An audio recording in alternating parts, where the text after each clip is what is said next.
Il y a des moments où certains comportements semblent inévitables, presque comme une échappatoire au milieu du chaos. Ils commencent subtilement, peut-être comme une tentative d'échapper à une sensation persistante de mal-être ou de vide. Avec le temps, ces choix deviennent des habitudes, et ce qui était une solution temporaire se transforme en un cercle vicieux. La recherche de soulagement d'un bref moment de paix devient une routine destructrice. Mais qu'y a-t-il vraiment derrière ce cycle? Qu'est-ce qui pousse quelqu'un à chercher sans cesse quelque chose dont il sait qu'il se fait du mal? La vérité est que ces comportements sont souvent l'expression d'une blessure plus profonde, une tentative de combler ce qui semble impossible à combler. Il ne s'agit pas seulement de plaisir ou de soulagement immédiat, mais du besoin de retrouver un sens, de se reconnecter à quelque chose qui manque.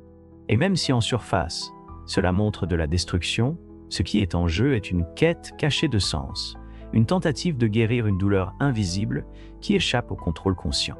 Derrière chaque addiction, il y a une histoire de déconnexion, une quête frustrée d'accomplissement. Comprendre cette dynamique est le premier pas vers la compréhension de ce qui se passe vraiment. Lorsque cette vérité éclate, la perspective change, révélant un chemin bien plus profond que la simple lutte contre l'addiction.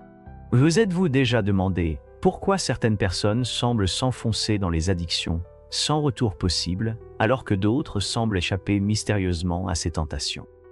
Qu'est-ce qui se cache derrière ce besoin presque incontrôlable de fuir la réalité?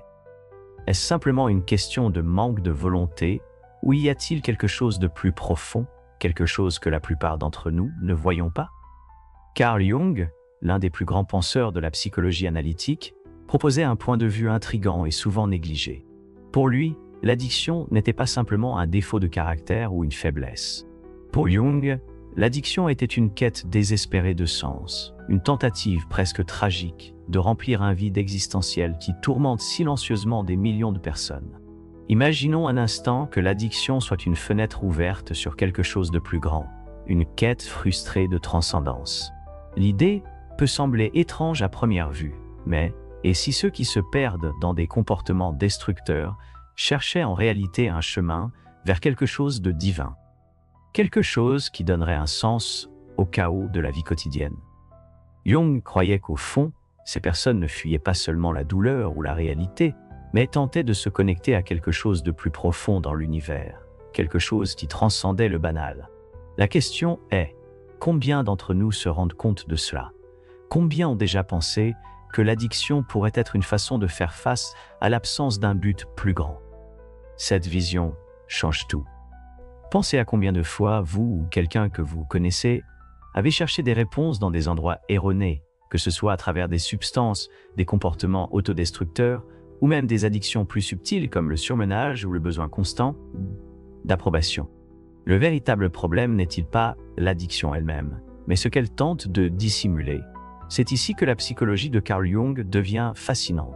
Elle nous invite à regarder au-delà de la surface et à nous poser la question: que cherchons-nous vraiment? Si vous vous êtes déjà posé cette question, faites-le avec moi. Ensemble, nous explorerons ce qui se cache derrière cette bataille intérieure et découvrirons combien d'entre nous peuvent être piégés sans le savoir. Du point de vue de Carl Jung, l'addiction prend une profondeur que nous ne réalisons peut-être pas au premier coup d'œil. Il croyait que l'addiction n'était pas simplement un comportement destructeur ou une faiblesse de caractère, mais une tentative mal orientée de combler un vide existentiel que beaucoup traînent tout au long de leur vie. Avant de continuer, abonnez-vous à notre chaîne pour suivre vos progrès de changement et de développement. En vous abonnant, vous devenez une autre âme bleue, membre de notre communauté de penseurs logiques et rationnels. Il ne s'agit pas simplement de fuir la douleur ou les difficultés quotidiennes, mais de chercher quelque chose de plus grand, quelque chose qui connecte la personne à une réalité plus significative et transcendantale. Pour Jung, l'addiction survient lorsque quelqu'un essaie en vain de trouver du sens dans un monde qui semble déconnecté de ce qui est réellement important. Imaginons une personne qui se tourne vers l'alcool après une journée épuisante, croyant que cela l'aidera à soulager le fardeau émotionnel qu'elle porte. Mais que cherche-t-elle vraiment? Selon Jung, ce n'est pas simplement le soulagement temporaire que procure l'alcool, mais une tentative de transcender la souffrance qu'elle ressent, de se connecter à quelque chose qui lui apporte la paix. Cependant, Au lieu de trouver ce sens à travers l'autoconnaissance ou des pratiques spirituelles, elle s'enfonce de plus en plus dans des comportements destructeurs qui, au final, ne font qu'amplifier le vide qu'elle essaie d'éviter. Cette quête frustrée de transcendance, comme la décrivait Jung, est ce qui fait de l'addiction une prison. Carl Jung nous offre une vision différente et plus compatissante de l'addiction, montrant qu'elle est une tentative infructueuse d'atteindre la plénitude.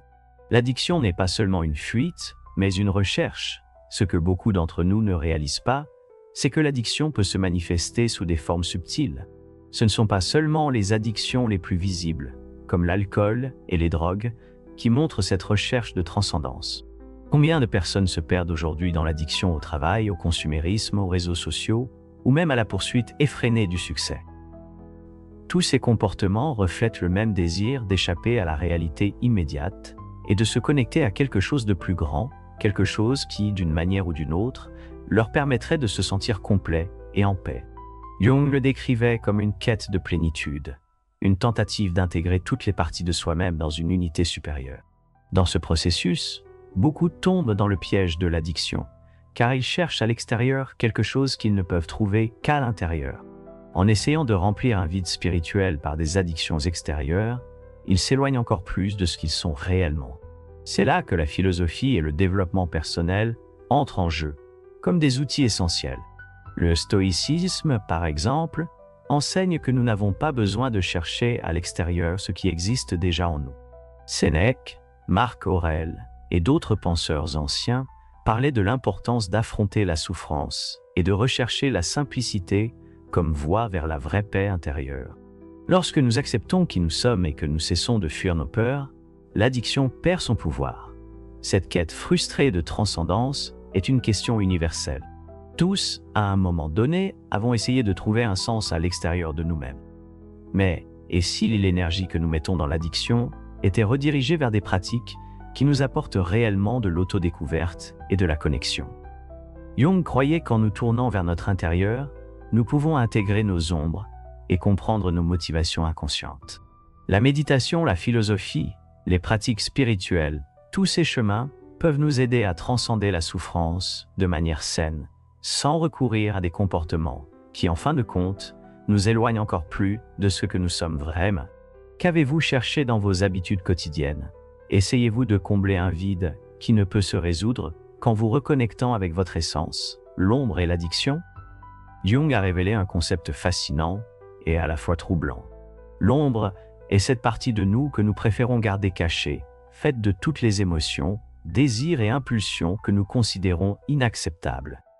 Mais ignorer cette part ne la fait pas disparaître. Au contraire, plus nous réprimons et nions notre ombre, plus elle se renforce et trouve des moyens de se manifester dans notre comportement. L'un des canaux les plus courants de cette manifestation est l'addiction. Pour Jung, l'addiction est souvent l'expression directe des aspects réprimés de notre psyché qui n'ont pas été intégrés dans notre conscience. Ce que nous nions en nous finit par nous contrôler de manière silencieuse et dangereuse. Pensez à l'ombre comme une force puissante qui est toujours là, même si nous essayons de prétendre qu'elle n'existe pas. Lorsque nous ne faisons pas face à cette partie de nous-mêmes, elle commence à s'infiltrer dans tous les aspects de notre vie. Par exemple, une personne qui réprime la colère ou le ressentiment peut développer des addictions comme moyen inconscient de faire face à ses sentiments non résolus. Elle peut se tourner vers l'alcool ou les drogues comme un soulagement temporaire, sans se rendre compte qu'elle nourrit les mêmes impulsions qu'elle tente d'éviter. Ce cycle est dévastateur, car plus la personne essaie d'échapper à ses sentiments refoulés, plus l'addiction devient un mécanisme d'évasion. L'addiction, dans ce contexte, est une tentative de faire face à sa propre ombre, mais d'une manière qui aggrave le problème au lieu de le résoudre. Jung croyait que la voie pour surmonter les addictions est d'intégrer l'ombre. Cela signifie reconnaître les aspects les plus sombres de notre personnalité et les accepter comme faisant partie de ce que nous sommes. En le faisant, nous cessons de vivre dans le déni et nous commençons à comprendre que ces parties réprimées de nous-mêmes peuvent être intégrées de manière saine. Par exemple, une personne qui réprime constamment ses désirs de contrôle peut développer une addiction au jeu, cherchant inconsciemment une manière d'exercer son pouvoir dans un environnement contrôlé. Cependant, Lorsque cette personne s'autorise à affronter ses désirs réprimés et à travailler sa nécessité de contrôle de manière consciente, l'addiction perd de sa force. Intégrer l'ombre est un processus qui demande du courage et de la connaissance de soi. Il faut regarder en soi et admettre que nous avons tous des aspects de notre personnalité que nous préférons ne pas reconnaître. Cependant, lorsque nous amenons ces aspects à la conscience, ils cessent de nous contrôler de manière destructrice. Jung nous enseigne qu'en intégrant l'ombre, nous pouvons transformer ce qui était autrefois un fardeau en une source de force. L'addiction cesse alors d'être un ennemi et devient une opportunité de croissance. C'est comme si, en acceptant notre ombre, nous acquérions le pouvoir de diriger l'énergie qui nous conduisait à l'addiction vers quelque chose qui nous enrichit vraiment en tant que personne. Au cours de la vie, il est fréquent que les gens essaient de cacher leur vulnérabilité, leur faiblesse et même leur frustration. Pourtant, plus nous le faisons, plus notre ombre devient une menace. Et l'addiction peut être le premier signe qu'il y a un déséquilibre intérieur. Le processus d'intégration de l'ombre n'est pas facile. Il implique de regarder nos défauts, les erreurs que nous avons commises et les sentiments que nous considérons indésirables. Mais c'est précisément dans cette confrontation que réside la véritable transformation. Quand nous intégrons notre ombre, nous découvrons qu'elle n'est pas notre ennemi, mais une partie essentielle de notre humanité. Jung nous encourage non seulement à accepter notre ombre, mais à travailler activement pour l'intégrer dans nos vies. Cela peut être fait à travers des pratiques d'introspection, comme la thérapie, la méditation, ou même en écrivant dans un journal où nous explorons nos pensées et nos sentiments les plus profonds. Plus nous mettons à jour ce que nous avons réprimé, plus nous gagnons en contrôle sur nos actions.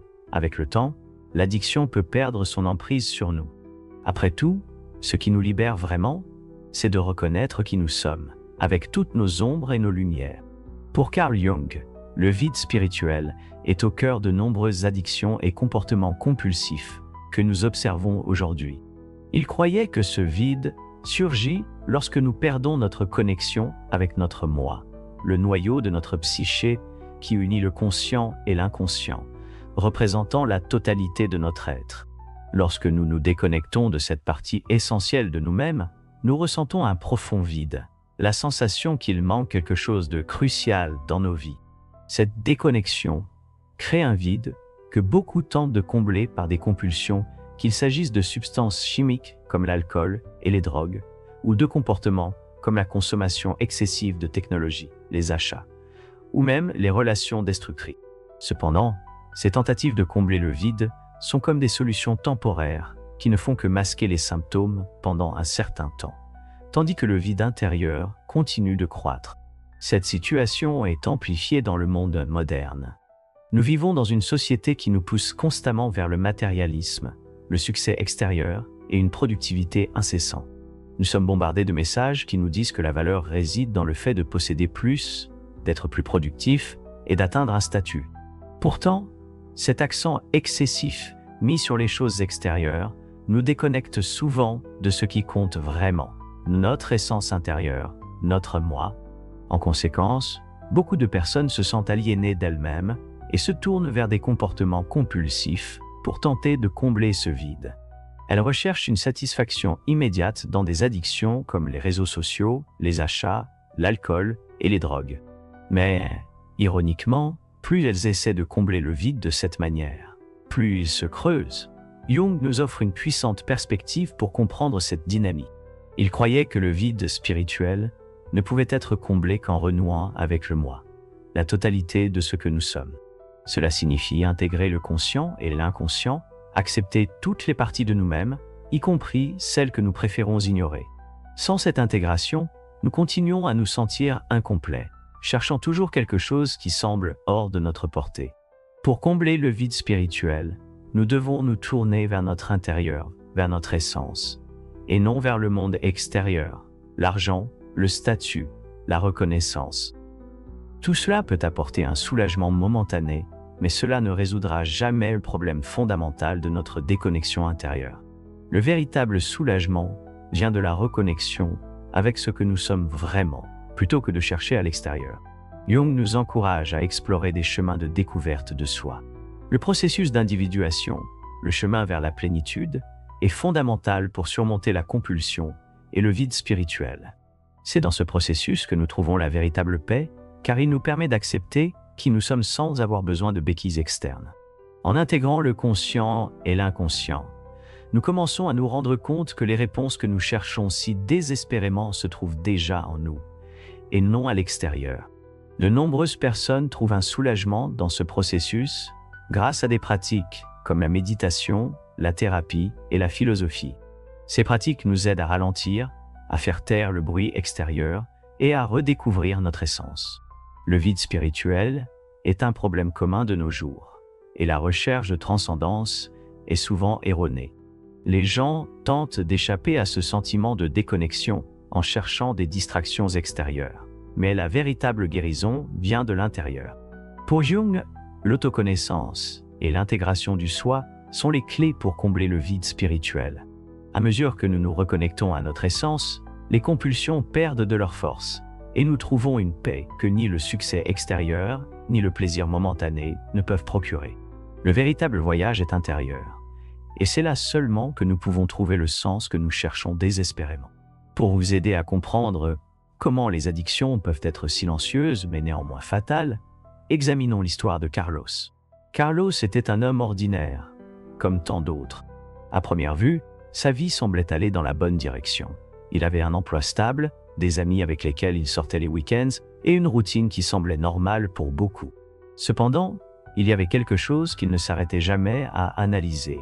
Les petites compulsions qui, avec le temps, commencèrent à s'infiltrer dans son quotidien. Au début, c'était des choses apparemment inoffensives, comme de la malbouffe après le travail, un verre de bière pour se détendre après une journée stressante, ou parier sur le football le dimanche avec des amis. Pour Carlos, tout cela était une façon d'apaiser ses tensions, de gérer la fatigue et les frustrations de la vie. Mais il ne se rendait pas compte que ces petites échappées se transformaient en une addiction silencieuse, quelque chose qui prenait de plus en plus de place dans sa vie, sans qu'il ne s'en aperçoive.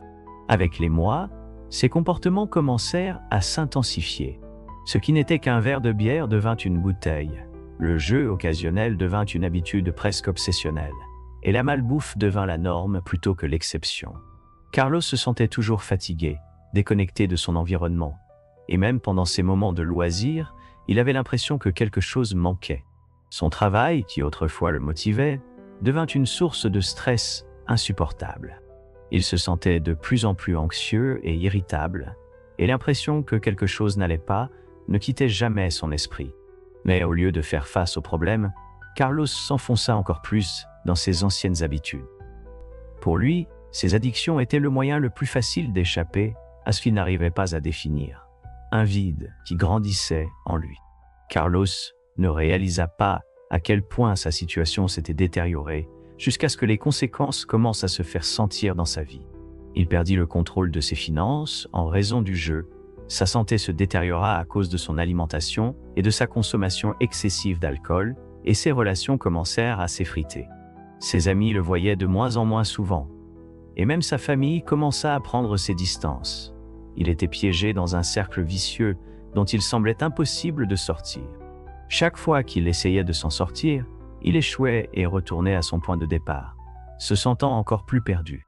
Le sentiment d'impuissance l'envahissait, et il commença à croire qu'il n'y avait pas d'issue, que ses addictions étaient la seule chose qui lui restait pour remplir le vide qu'il ressentait. Mais, comme beaucoup de gens qui touchent le fond, Carlos eut un moment de lucidité. Un matin, après une nuit d'excès, il se regarda dans le miroir et ne reconnut presque plus l'homme qu'il voyait. Ce n'était pas le Carlos qu'il connaissait. Il était épuisé physiquement, exténué et émotionnellement détruit. C'est à ce moment-là qu'il réalisa que quelque chose devait changer. Désespéré de trouver des réponses, Carlos commença à chercher de l'aide. Et c'est alors qu'il découvrit l'œuvre de Carl Jung. En explorant la psychologie de Jung, il comprit que ses addictions étaient une manière de faire face à son ombre, cette part de lui-même qu'il avait réprimée pendant si longtemps. Il se rendit compte qu'il ne fuyait pas seulement les problèmes quotidiens, mais quelque chose de beaucoup plus profond, le vide spirituel qui grandissait en lui. Carlos se tourna également vers les enseignements des philosophes stoïciens, comme Sénèque et Marc Aurèle. Il comprit que, comme il l'enseignait, la véritable liberté ne réside pas dans la fuite des problèmes, mais dans leur affrontement avec courage et simplicité. Inspiré par ses enseignements, il décida de reprendre les rênes de sa vie. Il commença par de petits changements. Peu à peu, il réduisit sa consommation d'alcool, se mit à planifier ses repas avec plus de soin, et sans doute le plus difficile, il cessa de parier. Chaque petite victoire était un accomplissement, mais Carlos savait qu'il n'était qu'au début d'un long et difficile chemin. Le processus de guérison fut ardu. Il y eut des jours où le vide était toujours là en embuscade, prêt à l'attirer à nouveau, mais au lieu de céder, Carlos commença à se tourner vers l'intérieur. Il adopta des pratiques de méditation et d'introspection. Il approfondit les idées de Jung sur le soi et l'intégration de l'ombre. Il découvrit que ce qu'il cherchait à l'extérieur, dans l'alcool, le jeu et la nourriture, était en réalité un effort raté pour combler un vide spirituel qui ne pouvait être comblé qu'en se reconnectant à lui-même. Avec le temps, Carlos transforma sa vie. Il simplifia sa routine, s'éloigna des tentations qui l'entouraient et commença à reconstruire ses liens avec sa famille et ses amis, qui le voyaient désormais comme une nouvelle personne. Carlos se rendit compte que le chemin vers la vraie paix ne consistait pas à fuir le mal-être, mais à l'affronter de front. Il se reconnecta à son essence, abandonna la quête désespérée de plaisir immédiat et embrassa le développement personnel. Le chemin fut long, mais chaque pas était une victoire. Aujourd'hui, Carlos regarde en arrière, non seulement ses erreurs, mais aussi combien il a grandi en les affrontant. Son histoire est la preuve que peu importe à quel point nous tombons bas, il y a toujours un moyen de se relever. Il a découvert que le véritable sens de la vie ne réside pas dans les échappatoires momentanés, mais dans la capacité à se transformer à travers l'adversité. L'individuation comme guérison. Carl Jung croyait que le processus d'individuation est essentiel pour surmonter les addictions, et cette idée s'applique directement à la trajectoire de Carlos. Pour Jung, l'individuation est le chemin par lequel nous devenons ce que nous sommes réellement, en intégrant le conscient et l'inconscient, en acceptant à la fois nos forces, nos faiblesses et nos ombres. Lorsque nous ignorons ou réprimons certaines parties de nous-mêmes, elles ne disparaissent pas. Elles trouvent des moyens de se manifester, souvent sous forme d'addiction. Comme cela fut le cas pour Carlos, qui tenta de remplir son vide avec l'alcool, le jeu et la nourriture. L'addiction est une façon de faire face aux aspects de notre psyché qui ne sont pas intégrés. Carlos, comme tant d'autres, chercha à apaiser son mal-être par des comportements autodestructeurs. L'individuation, dans ce sens, est le processus de se tourner vers l'intérieur et de reconnaître ce qui est caché, toutes les insécurités, les peurs et les désirs qu'il avait essayé d'éviter pendant des années. En commençant son processus d'individuation, Carlos se rendit compte que ses actions n'étaient pas simplement des choix impulsifs, mais une réponse au vide et à la déconnexion qu'il ressentait avec son propre moi.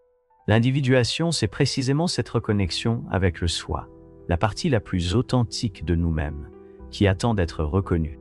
Le chemin de Carlos fut long et difficile, mais c'est en embrassant ce processus d'individuation qu'il commença à se libérer de ses addictions. Il cessa de chercher acceptation et soulagement à l'extérieur de lui-même, réalisant que son désir d'évasion n'était pas la solution, en travaillant sur son individuation. Carlos commença à intégrer les parties de sa psyché qu'il avait négligées, son insécurité, son besoin de contrôle, sa peur de l'échec, ses ombres. Une fois acceptées et comprises, elles cessèrent d'être des menaces et devinrent des opportunités de croissance. L'individuation, comme nous l'enseigne Jung, n'est pas seulement un remède contre les addictions, mais un chemin vers la véritable liberté.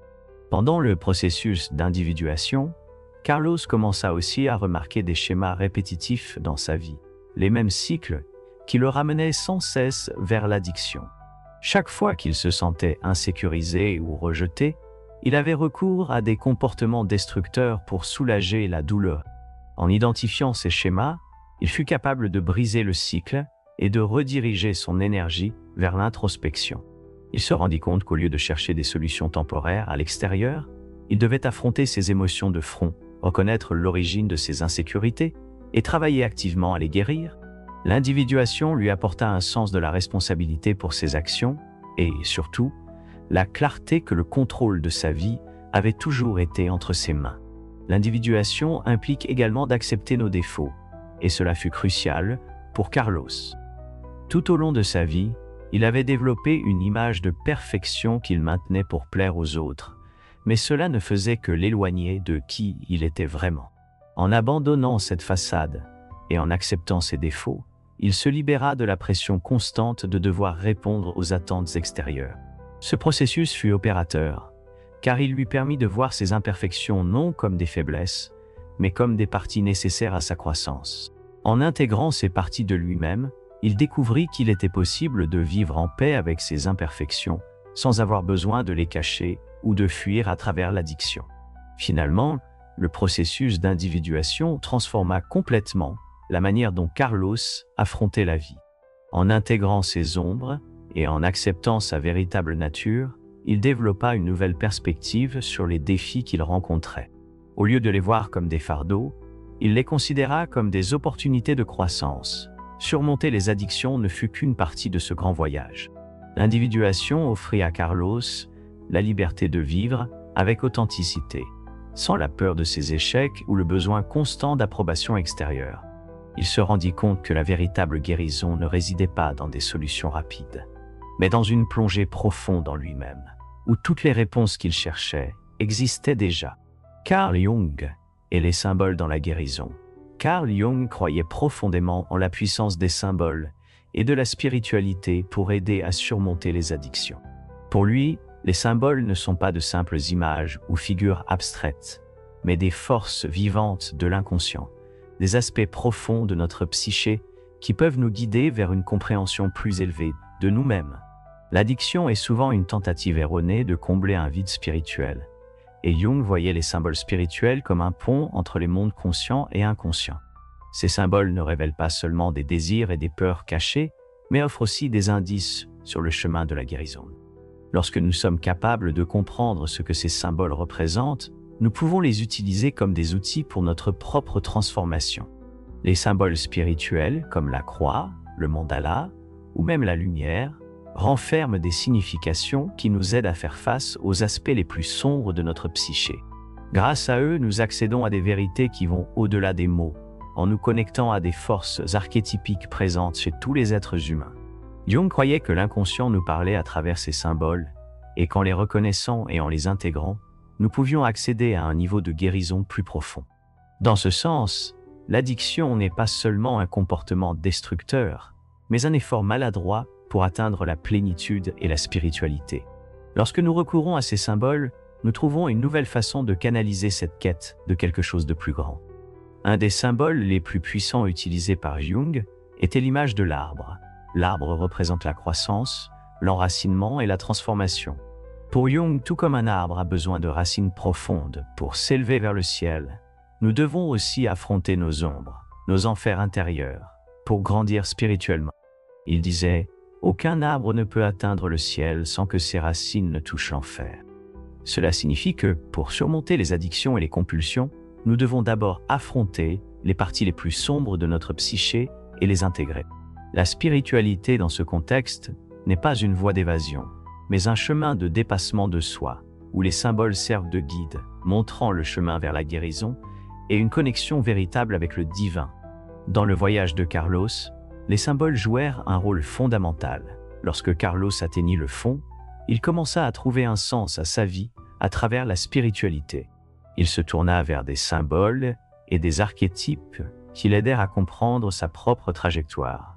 Par exemple, l'archétype du héros, en quête de rédemption, l'inspira à voir ses addictions comme une partie d'un processus d'évolution plus vaste. Cet archétype, présent dans tant d'histoires et de mythologies, donna à Carlos la force de comprendre qu'il devait affronter ses monstres intérieurs, tout comme les héros mythologiques, pour atteindre la vraie liberté. Carlos trouva également, dans les symboles spirituels, une manière de se reconnecter au sacré. Auparavant, il avait tenté de combler son vide spirituel avec des comportements destructeurs. Mais en s'ouvrant au pouvoir transformateur des symboles, il commença à comprendre le véritable but de sa quête. La spiritualité lui offrit un nouvel horizon, une perspective plus vaste sur sa vie. Il réalisa que les défis auxquels il faisait face n'étaient pas des punitions ou des échecs, mais faisaient partie d'un voyage de croissance et de découverte de soi. Cette connexion avec la spiritualité ne l'aida pas seulement à surmonter ses addictions, mais lui donna également un sens plus profond et une orientation plus claire dans sa vie. Enfin, Jung croyait que les symboles spirituels nous aident à donner un sens au chaos intérieur. Pour Carlos, ces symboles étaient plus que des abstractions. Ils devinrent des guides dans son voyage de transformation. En se reconnectant à sa spiritualité, il découvrit que la guérison de ses addictions ne résidait pas dans le contrôle de ce qui se passait à l'extérieur, mais dans l'intégration de ce qui se passait à l'intérieur. Les symboles spirituels lui donnèrent la force d'affronter ses peurs, et il comprit que son voyage faisait partie d'un plus grand ensemble. En embrassant les symboles et la spiritualité, Carlos put transcender ses addictions et trouver une paix intérieure qu'il n'avait jamais connue auparavant. L'addiction est souvent un cycle difficile à briser, mais la psychologie nous montre que comprendre les racines de ces comportements peut être le premier pas vers le changement. Mais savez-vous ce qui peut aussi vous aider dans ce voyage de découverte de soi, découvrir le véritable sens de votre vie? Et si je vous disais que cela peut tout transformer? N'oubliez pas de mettre un like et de vous abonner à notre chaîne. Soyez fiers d'être arrivé jusqu'ici. Cela montre que vous êtes déterminé à vous améliorer. J'espère vous voir là-bas. Restez fort, restez résilient.